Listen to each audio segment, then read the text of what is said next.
Alright guys, welcome back to our weekly Wednesday workout here with Horizon 88. This week, we're back on the core. We're going to show you 4 different exercises. They're each in groups of 2 more or less, so they compound together, make you guys get that rib section that you need.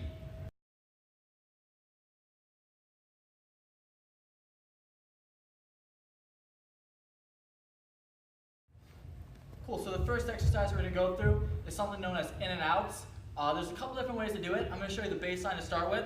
You have your hands behind you. You try and keep your back at about a 60-degree angle, maybe a little bit above. And you're taking your legs, you go all the way out and all the way back. Try and get your knees as close as you can to your chest.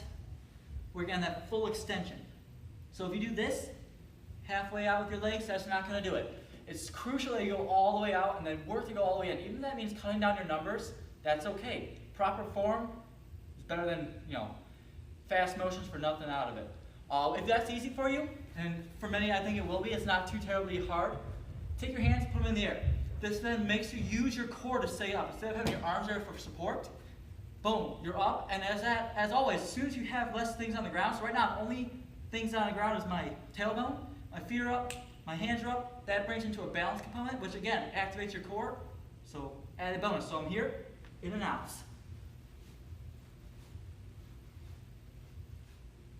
Let's do it. So using that in and out motion, we're going to turn that into our reverse crunch. Now, we should know that our normal crunch is when we're laying flat on our back, we're just lifting our shoulders off the ground. Now, that is a great upper core workout. Since we're working on lower core, we're doing a reverse crunch. So what we want to start off with is like a 6-inch. So I'm going to have my hands down. You can have them like underneath your hips. You can have them out over to the sides. You're just going to hold your feet out just like 6 inches. Now from here, what you want to do is you want to pull those knees in, and then you're going to lift your hips off the ground and shoot them up. And then come back down and out. So I want to go in, up, back in, and then out. Just work on this motion in, getting those hips off the ground, and coming back in and going back out. That motion of pulling in and then pushing up, that's what's activating that lower core with our reverse crunch. Moving along, we're going to work on our fight for scissors next. Now with this one, it's more of an isometric type exercise. So it's not about the speed, it's more about the range of motion, and then be able to hold it there to get the maximum efficiency and benefit out of it. So if I'm here, I'm laying down, my shoulders are on the ground, I can have my hands, if it's your first time, put underneath your butt, that'll help you with your balance. But you've done it before, you can keep your hands out to the sides, just apart from there, and then more involved, hands are up. Again, less hands on the ground, the harder it is. But what we're going to do is this. We're going to have one leg that's going to be always at the 6-inch mark. The other leg's going to try and go up as high as you can without bending your knee. Then we're going to hold it here for 3 to 5 seconds. And after that, you switch.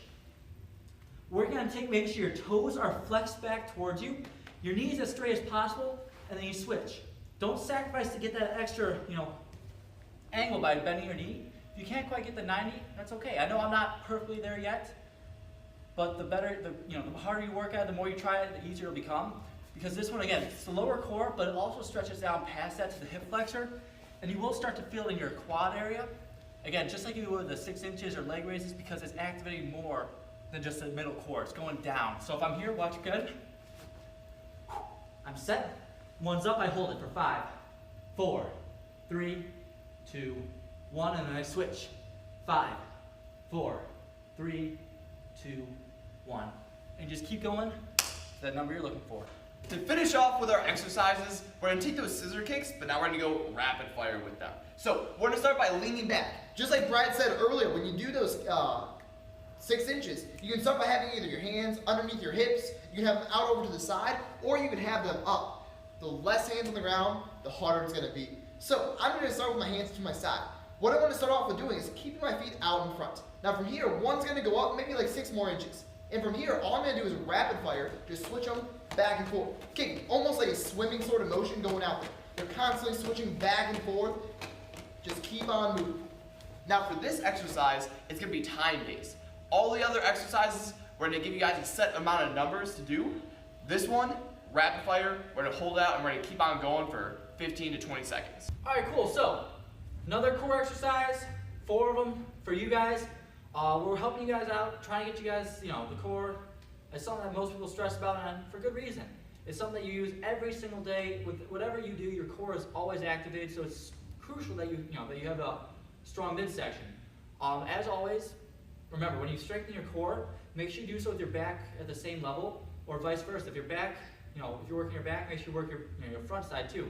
Because if one's above the other, it's not going to work out. If your stomach's by far stronger than your back, they're both going to suffer. They need to be in equilibrium. They need to be at the same level or very close to it. So check this out once really quick. Chad here is going to show you the maneuvers. So he's going to lay down. We're going to start off with our in and outs. We're just going to do a couple right here just so you can see. But again, he's crunching it in, staying off the ground. He's doing a little bit more advanced. If you want to go even more intense, you can raise your arms all the way up. From there, the next one we're going to do is our inverted or reverse crunches. So he's pulling in. Again, focus on going full range of motion. Speed is not the thing here. So we're doing 10 of those and 10 of the first one.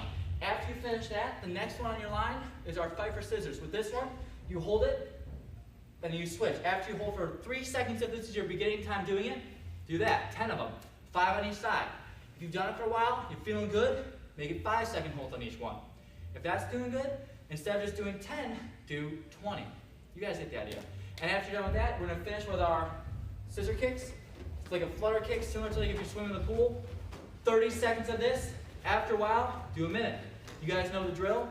But as he's doing it, 100%. Keep those knees straight, point those toes, really work on getting that full range. And as always, as you start to get it, intensify, do more. Increase the time, increase the hold.